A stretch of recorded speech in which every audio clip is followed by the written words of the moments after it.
সম্মানিত ভিউয়ার্স, আসসালামু আলাইকুম।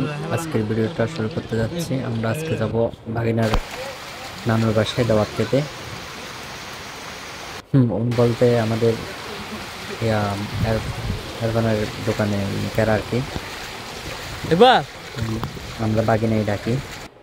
তারপর ও নানুর বাসায় যাবো আমরা দাওয়াত খেতে। খেতে গিয়েতে মহা বিপদে, প্রচুর বৃষ্টি। আমরা 3 ভাই যাচ্ছি, দেখতে পাচ্ছেন। হঠাৎ করে ভিডিও দেয় বৃষ্টি চলে আসলো, আমরা ওই প্রস্তুতি নিয়েও যাইনি।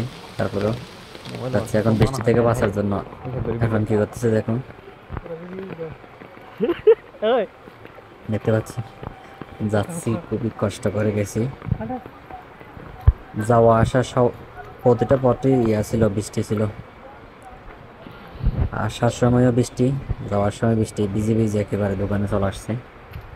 দেখতে পাচ্ছেন মেজো ভাই ছাতাটা নিয়ে দাঁড়ায় গেছে।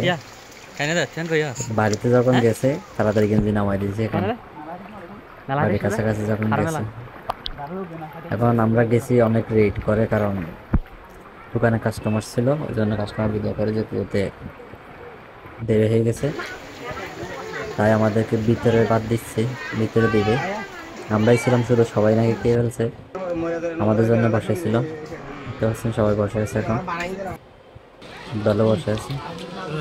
এই যে খাবার দিয়ে দিল, খাবারগুলো কিন্তু অনেক টেস্ট, অনেক আইটেম ছিল। চিংড়ি, গরু মাংস, খাসি মাংস, তারপর ডিম, এই মুরগি পিস ছিল, তারপরে ডাল ছিল, অনেক অনেক কিছুই ছিল।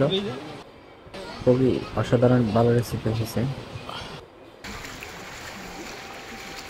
খেয়ে আবার চলে আসতেছি, তখনও কিন্তু বৃষ্টি পানি কতটুকু দেখেন, খাওয়া দাওয়া শেষ, এখন চলে সারা আসছে। পথ পানি হয়ে গেছে।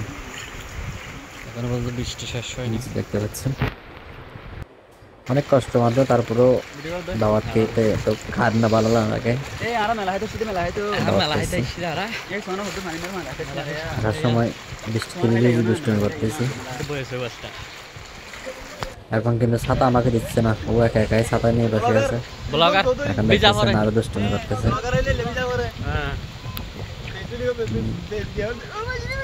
সারা পথ হেঁটে হেঁটে আসছি, বৃষ্টির মধ্যে কোনো গাড়িও পাইনি। ওখান থেকে হেঁটে হেঁটে হেঁটে হেঁটে হেঁটে বাজার পর্যন্ত আসলাম। তো আজকের ভিডিও এটাই শেয়ার করার ছিল। আমরা প্রায় বাজারের কাছাকাছি পৌঁছাই গেছি, এতটুকুই সব আপনাদের মাঝে শেয়ার করলাম। সবাই ভালো থাকবেন, সুস্থ থাকবেন, আল্লাহ হাফেজ।